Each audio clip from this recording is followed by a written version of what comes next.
Hello, everyone. It's another installment of Lipedema Lite Bites. This time we're going to be talking about how can I tell if I'm having a food reaction?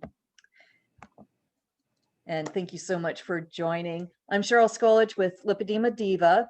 I'm here with Kelly Maynard of WIlderheart Wellness. I'm so glad you guys are joining us. We've done a number of these Lipedema Lite Bites over the past year. And geez, I think it's kind of our anniversary, isn't it, Kelly? It may be. I can't remember the exact date, but it seems like, yeah. Yeah, so that's pretty exciting. Well, It is.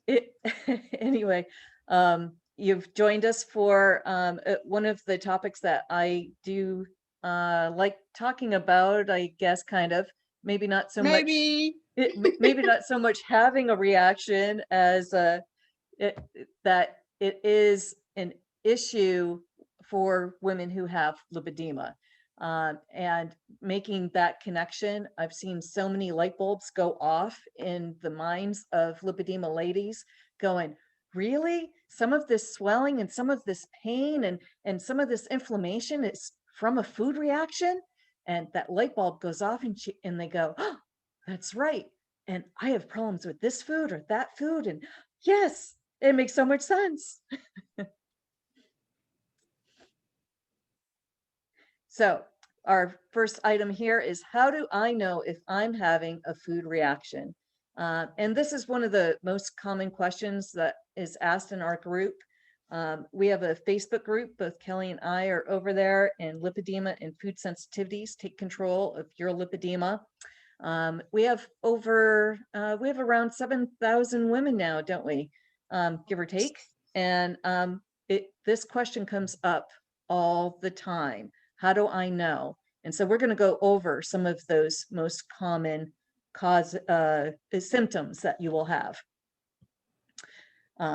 Also know that not everyone has the same symptoms, and you do not have to have all of these symptoms at the same time. Just one or two of these symptoms at any time could be from a particular item that you're eating. That's true. I think that's one of the really hard things about food reactions is you would think, well, if I'm going to have a reaction to something, it will match the same symptom as someone else is having. Or if when I eat, gluten's a real common one, so I'll just use that one. If when I eat gluten, it makes me have bloating and I feel nauseous, well, then if I'm going to have a reaction to a food, that's the reaction I'll have. But that's not true. Sadly, it's not true. Yeah. So hopefully we can shed some light on some different ways that people can figure it out. Maybe explain a little bit more about how we have explained to all those 7,000 women and tried to help them understand. It's also hard because trigger foods and reactions to those foods change over time. Both the trigger foods change and the reactions to the same foods and different foods change. So it's a crazy thing to try to figure out. Yeah, it really is. And now that I'm in my 50s, I can look back and see that certain foods have been issues for me on and off throughout my life. But just as you were saying, I've ended up having different symptoms to the very same food later on in life. And so that just blows your mind, right?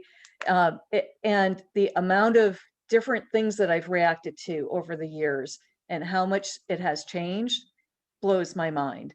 And I know that some of this sounds just so crazy to people, because if you haven't experienced it, then it just sounds like crazy talk. I'll talk to my in-laws, and they've never had an experience like this, and I can just see them going, who are you? But hopefully we can give you some information and even some resources, so that you can tell where this information is coming from. So one of the first items, and I think one of the first things that when I was finally figuring out and making that connection was my head and face symptoms. I probably had congestion, runny nose, and postnasal drip for a good 2 years straight, because I was eating at that time. We're pretty sure that it was nightshades or cumin that was causing it. But just that little bit that I was having every single day just kept that postnasal drip going. And I remember going to a doctor, and the doctor was like, "You have chronic postnasal drip? Don't you know that you have that?" But I had had it for 2 years. I didn't even recognize the symptom anymore by that time. I think that's important too, because I think all our symptoms seem to sort of just mush together and we just feel bad and we just have all the things happening. And so we're trying to break these down to very specific things. So maybe you can start paying attention to, oh, do I have that specific symptom happening in connection with when I'm eating a certain thing? Yeah. Yeah. Because it's just a big puzzle that you have to sort of figure out for yourself. Coughing or the need to clear your throat. And as Cheryl knows, I didn't even know that could be a symptom of a food reaction. I don't think that many people do. You think about food reactions and you think about food allergies, which are a totally different thing. Mm-hmm. But I have realized, and my husband too, he will catch it before me sometimes. I would start coughing during meals. And it wasn't because I was sort of like had choked on something or swallowed a drink wrong. Right. It was just, I would just cough and cough and cough. And if I took a drink of water, it still didn't go away. Then I'd take my next bite of, it was usually potatoes, nightshades again. And I'd cough. And I'm thinking, how can I be choking on mashed potatoes? That makes no sense. So we're trying to make light of this because it really is miserable, but it's so true. And also to point out, and I hate to mix different things together, but this can happen up to like, I think it's 3 days later. But right. The time that I was coughing and had to clear my throat, it was 3 hours after eating the food. And so 3 hours after, you don't even realize that there's any connection with food. You know, you're on doing something else, watching TV or whatever, and then all of a sudden you start coughing. It's the craziest thing. It's the craziest thing. And not to mix in another thing, but I'm going to because it's important here. Food journaling. Yes. Yes. If you are not writing down, at lunch, I ate whatever it was. I ate cheese. And then writing down in 3 hours later, I had one of these symptoms. And you don't write that down 10 times and then go back and look at your journal and say, oh my goodness, every time I ate cheese, 5 hours later, I had this symptom start. You would never make that. Know. So food journals. Yes. That's why nutritionists and people like us say, keep a food journal because it's valuable information. Yes. And I have an example of that. When I first started, if any of you know, I had done a elimination plan called The Plan, but they had me keep a food journal. And it was nice because she had all of these recipes and gave a suggestion of what to do for your first 21 days and blah, blah, blah, right? So one of the items that most people don't react to is sunflower seeds. And so she had, various recipes with sunflower seeds in them. But you'd only have it, maybe once or twice a week or something, so spread in there, right? And so, I'm going along and I'm starting to get really annoyed because I'm still having symptoms. And, this plan was supposed to cure me, right? And so I took a look and I finally realized that it was every single time that I had the sunflower seeds, a recipe with sunflower seeds, that I was having that symptom. The other thing that I do want to point out at this point as well is that it can be the smallest amount of something. So if you think about people who are celiac and how quickly they can react to the smallest crumb on a plate. I have an in-law who has celiac, And, she makes sure that everything gets dishwashered. She won't prepare her food on the same surface as someone who has stuff that has gluten in it. I mean, very minute amounts. So just to point out, I just talked about sunflower seeds. If I have one cranberry, because now cranberries in the United States have sunflower oil on them, if I have one cranberry, dried cranberry with sunflower oil on it, I can tell. I get a reaction that quickly, like as soon as I swallow it type thing. So Right. it can be the smallest amount. It can. But So itchy eyes, ears, throat, and mouth.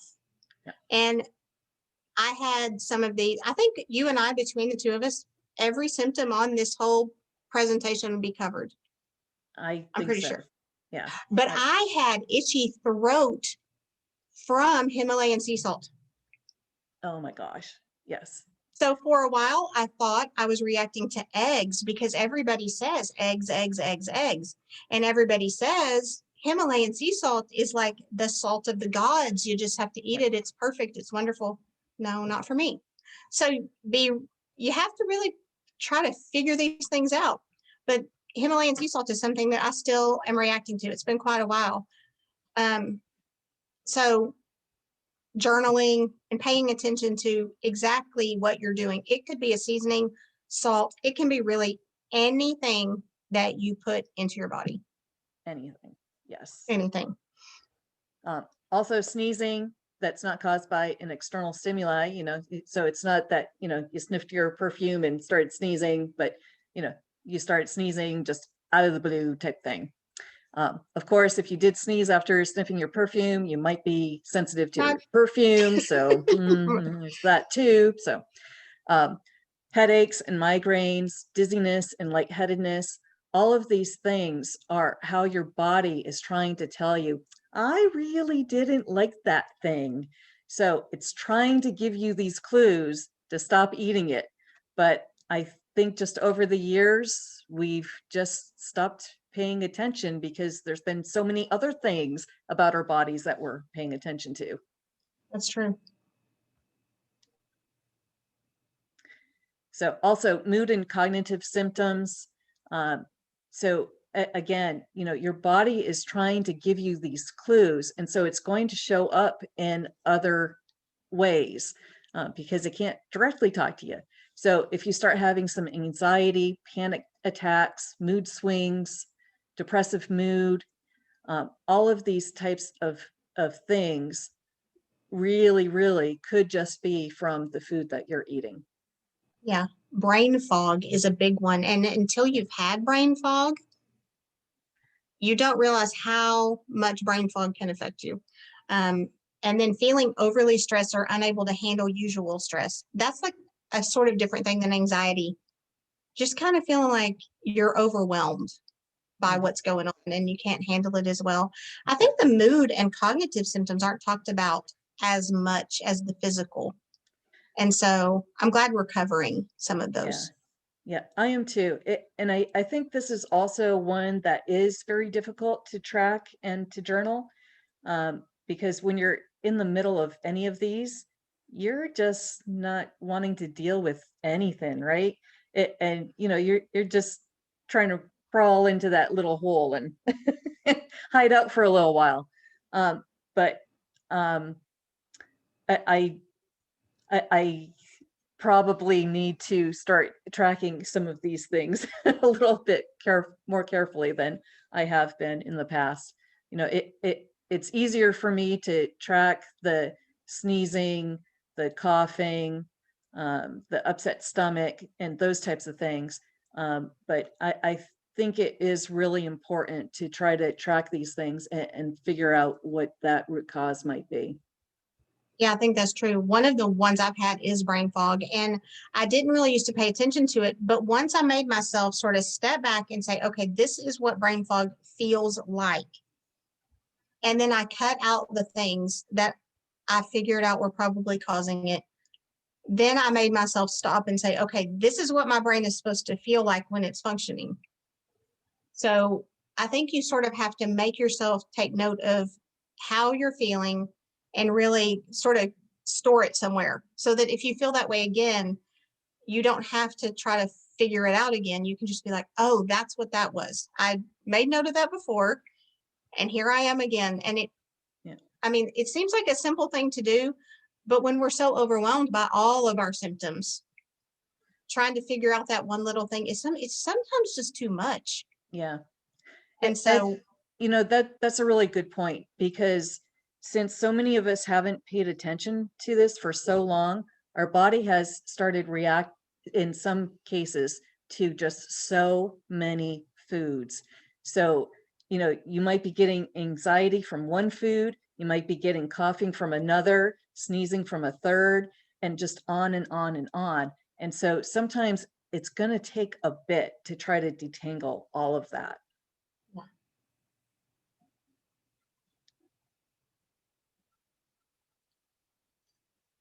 so skin symptoms, and my favorite meme, patient doctor relationship that we've all probably experienced, is right there. It seems like skin symptoms would just be sort of like a cause and effect type of thing that's very obvious. But sometimes it's not, because we feel like we have the rash or the breakout like we're 12 years old, or some kind of hives or something. And the doctor tells us everything's fine. And you look at yourself in the mirror and you think, no, it's not. So food can be one of those underlying causes that the doctor may not even think to ask you about, probably will not think to ask you about. Yeah. And I do think that there's many physicians out there who don't believe that it's caused by food as well. So there is that all as well. So anyway, so there's that. there is that. And the reason I'm kind of hesitating is because I'm kind of going through that right now. I'm having a rash type symptom, and everything's telling me, oh, it's not food, and I'm going, I'm sure it probably is, but yeah, which food? Yeah. So gastrointestinal symptoms, this one is one that's very common as well. And to me, it's very interesting, because when you look at a lot of the research on both lipedema and Ehlers-Danlos, you're going to get a lot of information about how we have gastrointestinal symptoms. Oh, really? That's shocking to me, because guess what? It's probably because of your food. All right. So some of the things here are nausea, stomach ache, bloating, heartburn, those types of things. All those things we don't like to talk about. Yeah. Or experience, really. And the other thing I'll say, things like Ehlers-Danlos, thyroid problems, all these things that they're known to have a component of digestive something. It doesn't function exactly right. So then we throw in that we're having a food sensitivity. And then there's just this constant cycle of, is it a food? Is it the digestion? Is it that we're eating a food that causes more inflammation? So whatever blips we're having in our digestive tract are elevated and worsened because of the foods we're eating. And then we're sensitive to more foods, and then it just never seems to be able to resolve, because we're trapped in this cycle of our diseases causing us to be sensitive to foods, and our food sensitivity is exacerbating our illnesses, and it's just crazy. Yeah. And one of the things that they often talk about is the leaky gut, and how to try to heal your gut with your probiotics and your prebiotics. And that's something that is really, really important for the food sensitivities as well.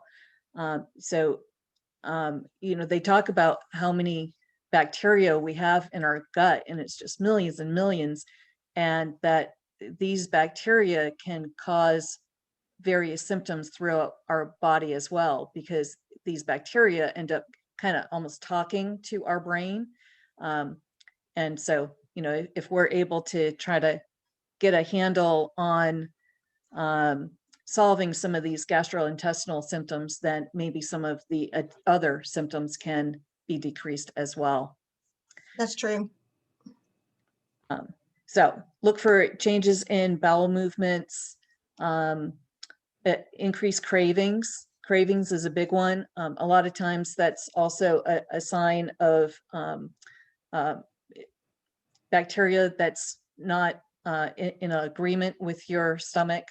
And also pica, which is craving of non-food items like clay, chalk, and dirt. Sometimes that can also be a mineral deficiency. But one of the interesting things is it might be a food sensitivity as well. So that's just kind of wild, I think. It is. So overall body symptoms, and when I see that title, sometimes I think I already have overall body symptoms. Like, that's what we do with lipedema. We have overall body symptoms. But again, I have to stop and say, okay, yes, I have all these symptoms and they're overwhelming, but let me try to connect exactly what I'm feeling with what I ate. Mhm. And so that's really the key. So it's not just that every single day you have insomnia, it's that at certain times when you eat certain things, then you have insomnia or difficulty staying asleep.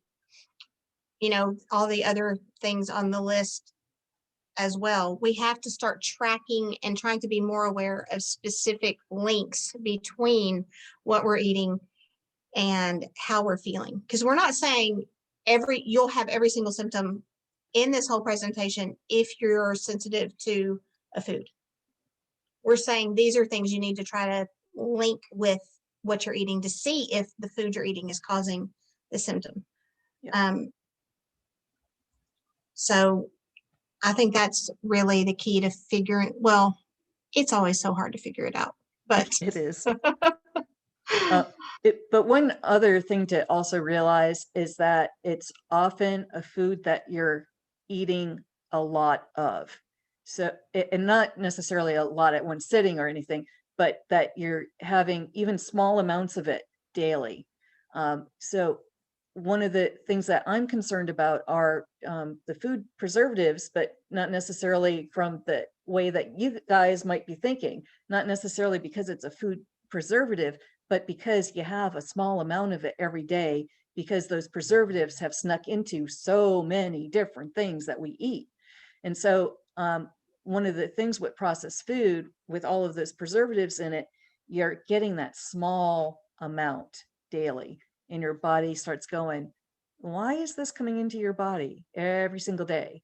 I'm thinking maybe that's the problem, and it starts attacking it. So just be aware that it could be, you know, your favorite coffee that you're having every morning. Yeah. A it lot of could us, also be, we hear from women who they found the magical diet, which there's not a magical diet.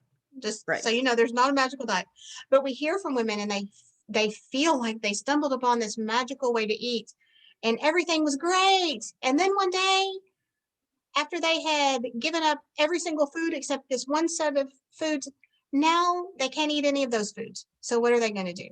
And our answer is, if you're only eating 10 foods and you've only eaten those 10 foods for the last year, it kind of makes sense that those are the foods that are causing you problems, because our bodies weren't designed to only eat a very narrow range of foods. And the ones that you eat over and over and over again are the ones your body starts reacting to. It doesn't have anything else to react to, and your body's already in a state of probably overreacting if you have a chronic illness.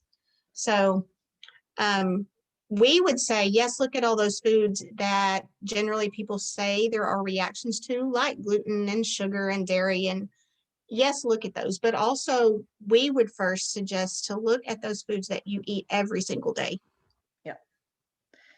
And those I find are the hardest ones. You know, when I first started reacting to lemon, and I'm going, are you kidding? Who reacts to lemon? That's just crazy talk. But it's just those things that you end up sneaking in daily, and all of a sudden your body just decides it's going to kind of rebel against that type of thing. So It does. okay, some inflammation symptoms. So one of the reasons for our group is because we have noticed increased weight or increased inches. Yes, a food Yes. food sensitivity can give you either of these. Doesn't have to be both of them, which just is kind of mind-blowing in itself, that you can increase weight and or inches and possibly just one of them overnight. Seems a little bizarre, but isn't it true that with lipedema, there are just very, very bizarre things going on? There are. We make our own rules with this disease. Yeah, things that just shouldn't be possible. So I've talked many, many times about how I ate one scallop and gained 5 pounds overnight. And, everyone goes, well, it couldn't have been the scallop. The scallop's only, what, 32 calories or something? I mean, it's nothing, right? It couldn't Right. be. And so I had it a second time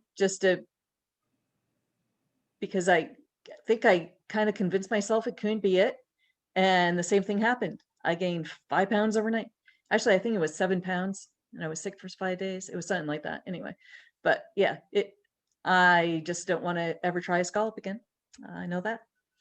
Interestingly, you and I compare notes a lot, and I never gain weight. You can track your weight to what, the 0.25 pounds Yeah. to tell if you have a reaction. On the other hand, I ate 2 tablespoons of tomatoes that I grew in my own yard and gained 14 inches from dinner until I woke up the next morning. But I gained no weight. No weight. And so you have to know your own body. Yeah. You have to. You have to know what symptoms are going to be reflected in your body, and you need to track the symptoms that are working for you. Don't get frustrated by the scale, and don't get frustrated by the tape measure. Just figure out what you need to use. If you need to use changes in your clothing, or you can look at, I can look at my face a lot of times, and I know Cheryl can too, and just see that you look like you gained 20 pounds overnight. Yeah. Sometimes. Not you, Cheryl. You Oh, look yes. lovely. But me. No, you are speaking the truth. And I wake up and I think, what in the world happened? Yes. Yep. Yeah. And that increased feeling of heaviness, that's the worst. When you just feel like you're walking through a swimming pool or something. Yeah. Yeah.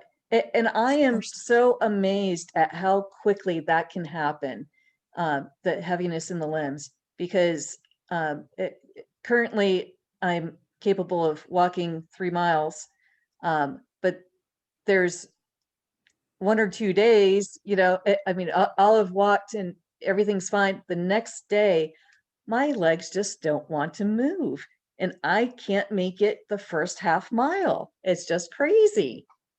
Yeah, it is crazy. I don't understand. Or your arms. Just go to pick something up and your arm itself is heavier than the thing you're trying to lift. I don't understand. I know, it's crazy.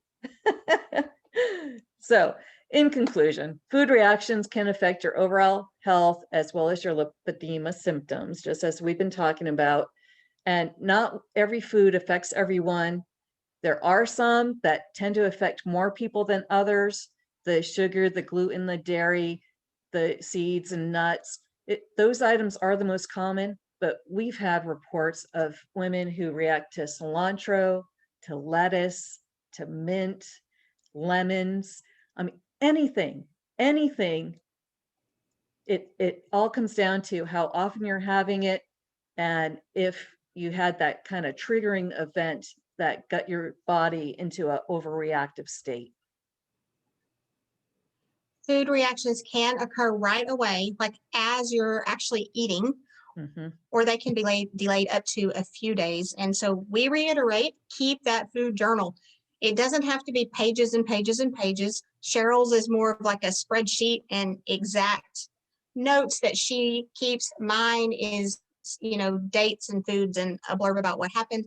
Whatever works for you is fine, but try to keep a record of it, because you will not remember 3 weeks from now what you ate on that one Tuesday when you think you might have reacted that first time.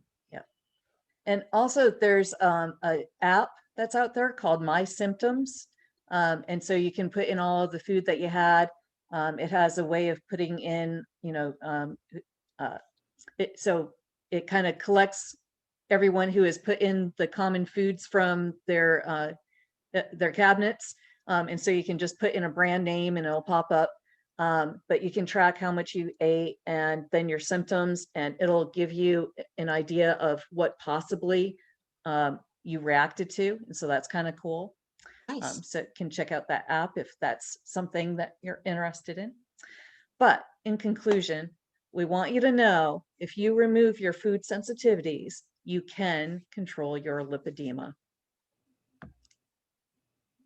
So for more information, you can contact me. I have a bunch of different links in my flow page. That's flow.page/lipedema diva. You can see the recent videos that I've been in, the different Facebook groups and things like that. So take a look there. That's a nice summary of how to find out a little bit more about me. My website is wildheart.health, and I have a Facebook page, Wildheart Wellness for Lipedema. And then both of us are in the Facebook group for patients. We're both admins over there. So come on over and join us at Lipedema and Food Sensitivities. Take control of your lipedema. We look forward to seeing you there. And thanks so much for joining us. We'll see you next time. Take care. Bye-bye.